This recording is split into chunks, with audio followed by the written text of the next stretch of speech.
अस्सलामुअलैकुम मेरे प्यारे हमवतनों, हमने ये फैसला किया है कि पाकिस्तान में 50 लोगों को नया घर देंगे।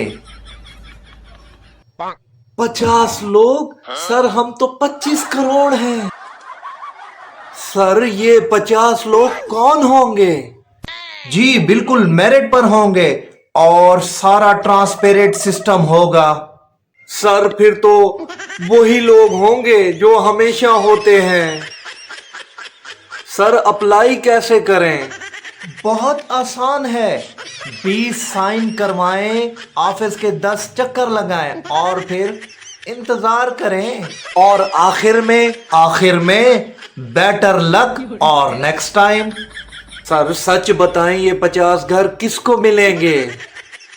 वही जो पहले से घर वाले हैं।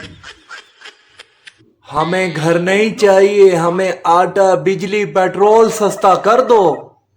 खे घबराने वाली कोई बात नहीं है, वो नेक्स्ट ऐलान में देखते हैं।